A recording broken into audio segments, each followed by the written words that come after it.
We have one goal: to interview the best in sports, to meet the biggest names and find out what makes them tick, and the St. Louis athletes who move the needle with their compelling story. I'm Frank Cusimano, and this is Sports Plus.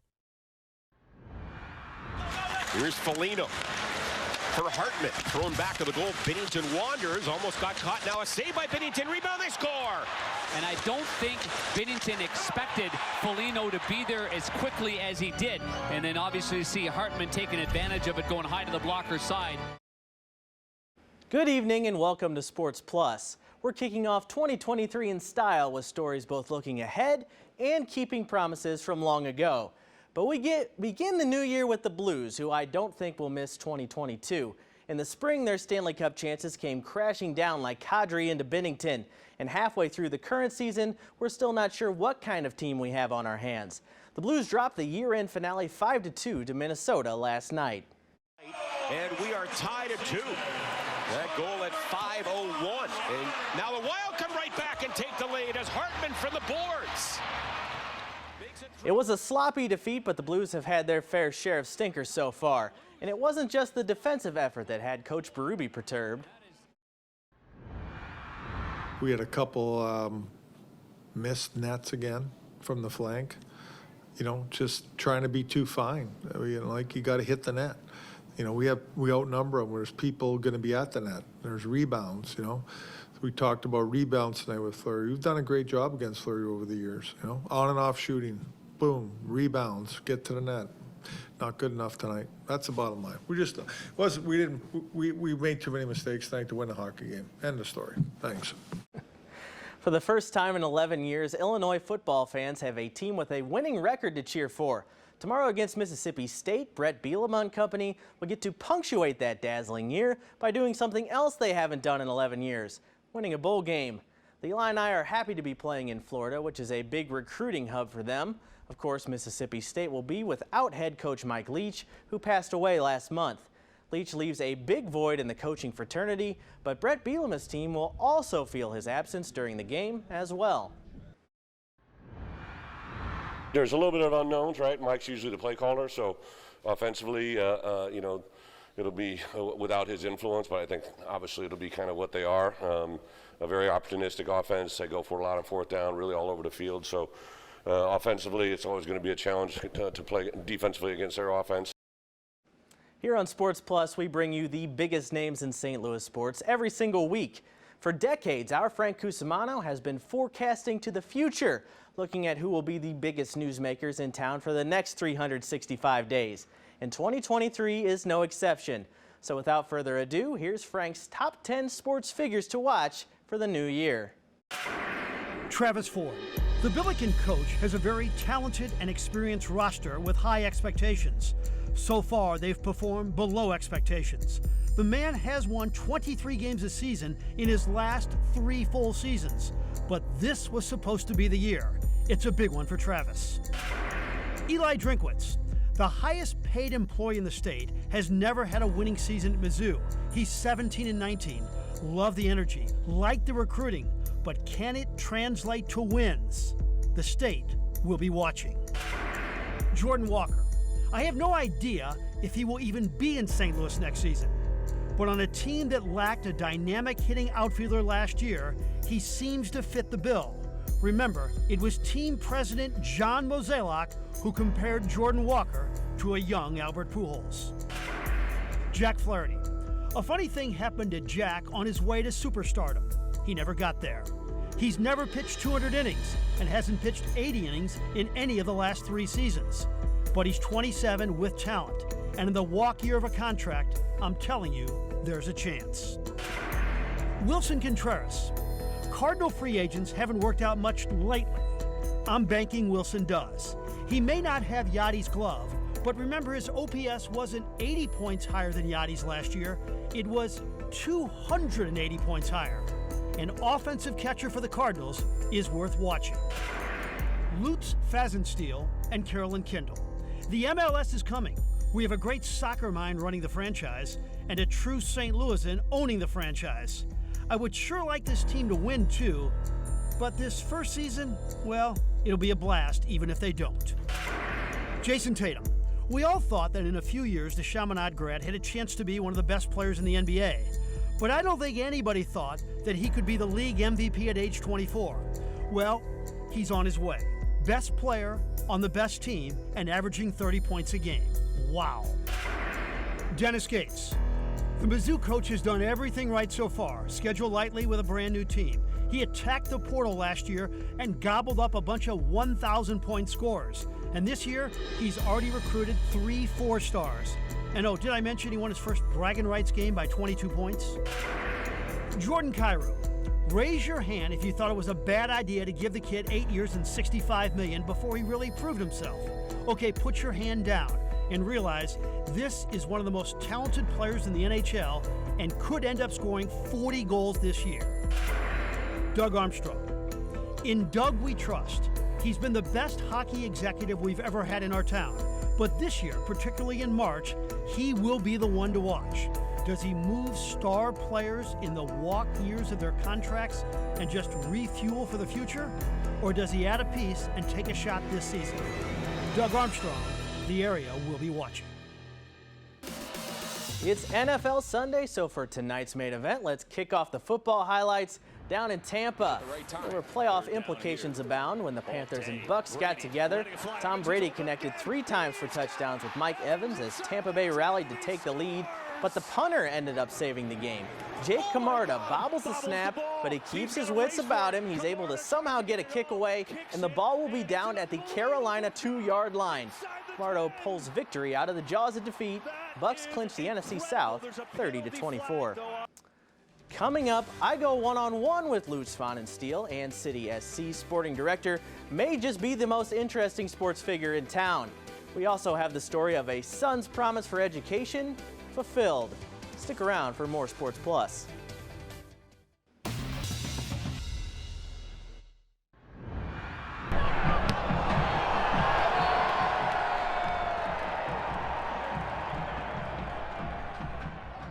It may sound hard to believe, but almost exactly 2 months from tonight, St. Louis City SC will be making saves for real at City Park as a member of the MLS. One of the architects of this St. Louis soccer dream is sporting director Lutz Pfannenstiel, who's essentially St. Louis's soccer equivalent of John Mozeliak or Doug Armstrong. Pfannenstiel has lived a one-of-a-kind soccer life and has big plans for our newest team in town. He's also the subject of tonight's Cardinal Buick Sunday Conversation.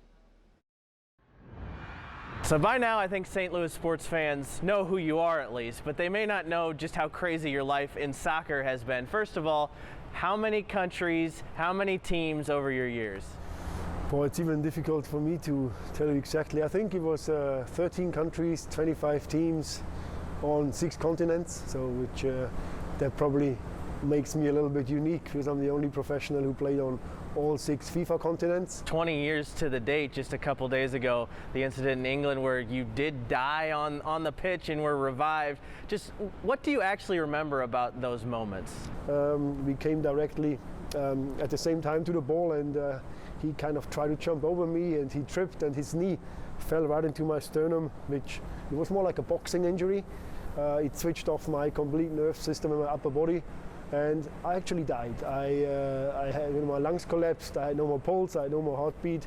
And the physio of Bradford, he brought me back 3 times before they got me finally into the hospital. So it's not all near death and doom and gloom. Tell me about this penguin story in New Zealand, because that seems to get a lot of play. When I played in New Zealand, in Dunedin, there's the biggest colony of penguins actually outside the Antarctica, and when I saw them, I somehow fell in love with the idea of having a penguin as a pet. So I borrowed one for a few days, put him in my bathtub with a lot of ice, realized pretty quick that it's not really a good pet to have. The smell was terrible, I tell you. You've seen more soccer, different teams and countries than maybe anybody in the world. Why are you here in the Midwest in St. Louis with St. Louis City SC? I spoke to Carolyn. She introduced the project, and I realized, I think within a day, that this is probably the most exciting project in the world of football, to build something completely from scratch. When I came here, I had a few PowerPoint presentations, a white piece of paper and an iPad, and we literally drew everything up from day one. The draft was a whirlwind. You guys had the first pick, traded that away, ended up taking Owen O'Malley later on. Just describe your strategy for this draft in your first year. So when we did the trade, I realized that people were like kind of worried. As a number 20, you will normally not get the player you want. But at the same time, we knew with number 9, we can get most likely O'Malley, which worked out in the end, you know, and also getting Johnny Klein as a local kid. I think that is what St. Louis is all about. You know, we want to give our local talent opportunities. Roman Berkey is a guy who's been here longer than anybody. You got him in early. You're a former goalkeeper. The goalkeeper gets a lot of attention. Why is he the right guy to be the first keeper for this team? He is, in my opinion, probably the best goalkeeper ever played in the United States. I say when Tim Howard left, he was very young. When he came back, he was a little bit older already, so he was not playing at his prime over here. He played in England. Berkey was one of the top goalkeepers in Europe. He played Champions League, he played Swiss national team.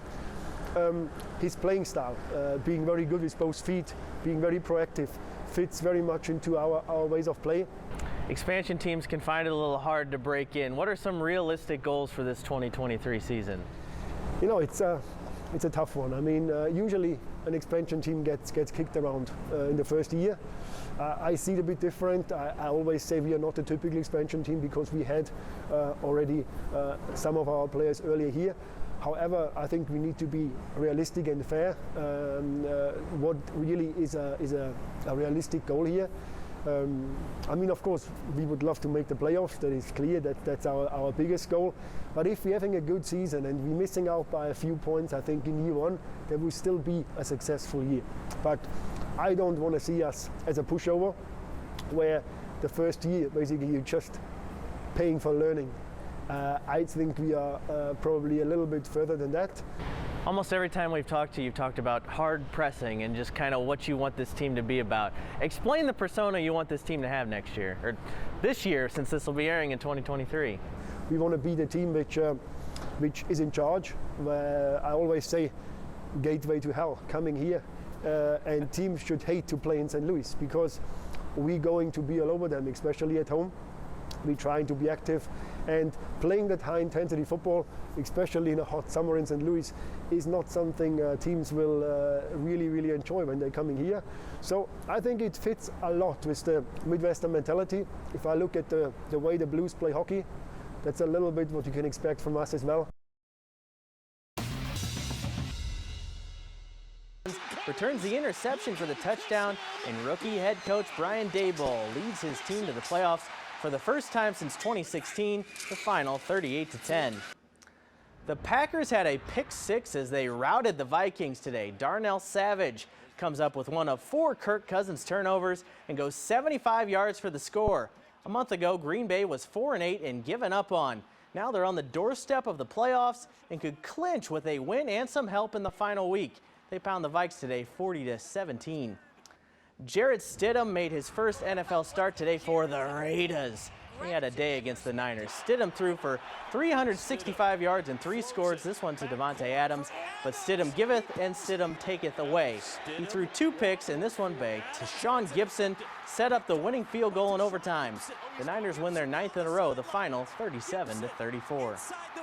Promises aren't often kept in college sports these days. Coaches leave on a whim for new opportunities, and the transfer portal is clogged with players looking for their second, third, and fourth schools. But one of the greatest athletes in the history of the state of Missouri recently made good on a promise he made years ago and never forgot about. Justin Gage is the subject of tonight's Sports Plus Spotlight story. Leaping grab made by Gage, touchdown Missouri. It's not an overstatement to call Justin Gage one of the best athletes in the history of the state of Missouri. The Jefferson City native is arguably the most famous two-sport athlete our state has ever produced. On the football field at Mizzou, he racked up more than 2,700 yards receiving and 18 touchdowns. On the basketball court, he was a spark plug, contributing to some fantastic Tiger teams of the early 2000s. Winning that Sweet 16 game against UCLA and advancing on to the Elite Eight, that was probably one of the most memorable moments of my career.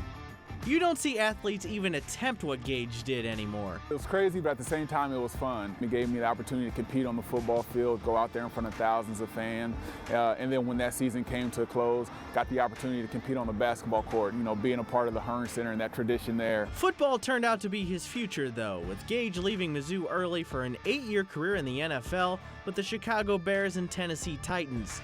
He caught 16 touchdowns for nearly 3,000 yards. And the 41-year-old still has some skills. I think I'm good for a good series, maybe 5, maybe 8 plays. There's still a little bit of explosion there. But leaving college early meant Gage came up just short of getting his degree. And during the downtime of the pandemic, he reflected on the promise he made to his parents all those years ago. You know, growing up, my parents always, you know, put their degree, they had their degree on the shelf in the living room. So my dad graduated from Indiana University. My mom graduated from SLU. And so seeing those degrees was something that I always, you know, wanted to get at some point. That point came this past fall with Gage completing his degree in general studies as a Missouri Tiger, 20 years after he left for the NFL. And as a mentor to young athletes and a coach at CBC, Gage is practicing what he preaches. With having kids and being an example for them, but also coaching and mentoring kids and always talking to them about, you know, hey, whatever you start, finish it. Make sure you hold yourself accountable. You know, don't start anything that you're not going to finish and complete everything that you step into. And, you know, looking in the mirror, I couldn't say, you know, it's hard to say that to somebody and then look in the mirror and understand that, hey, I still have my degree just out there waiting for me. But what's made it the most special is that Gage's parents are still here to see him complete that promise of finishing his education. I really want to get this accomplished while they were still here, when I can present that to them, you know, and they're both, you know, alive and well and can accept it and appreciate it with me. And while the bright lights of athletic stardom will always beckon, Gage knows the value of education, and that's his message to athletes walking the path he once did. Yes, sports are fun and it'll change your life, but it's not forever. There's an end date to every sport, you know, but you hold that degree, it'll go with you forever, so make sure you finish up.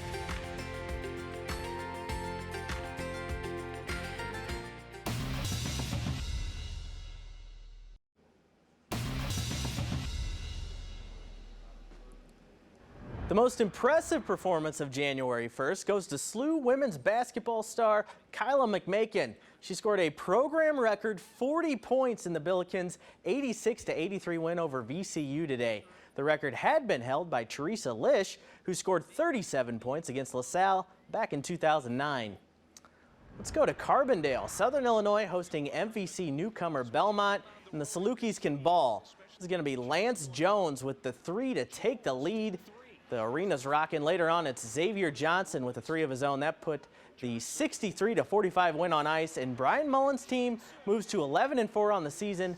Watch out for the Salukis come Arch Madness time. Time now for the Well First Health, Frankly Speaking. As we begin a new year, resolutions start to make their return.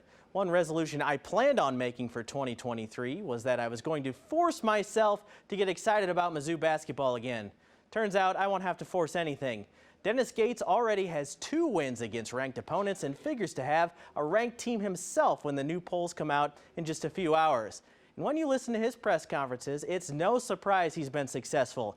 Gates almost preaches a sermon every time he's in front of a microphone, and then he goes and backs it up with his team's play on the court. I know it can't be this good all season long, but with Dennis Gates at the helm, there's no doubt Mizzou's future is in good hands. That's our show for tonight. For producer Andy Moeller, I'm Corey Miller. Have a happy 2023, St. Louis. This is perhaps one of the world's most remarkable athletes, Pelé in his prime. This is his new book, My Life in the Beautiful Game, and this is the great man himself today. Wonderful to have you in St. Louis. My pleasure. You know, it's a special opportunity because a long time ago I was here with Santos, and now I come here again. You said it's too long to remember, but I remember it was 1968 in Busch Stadium.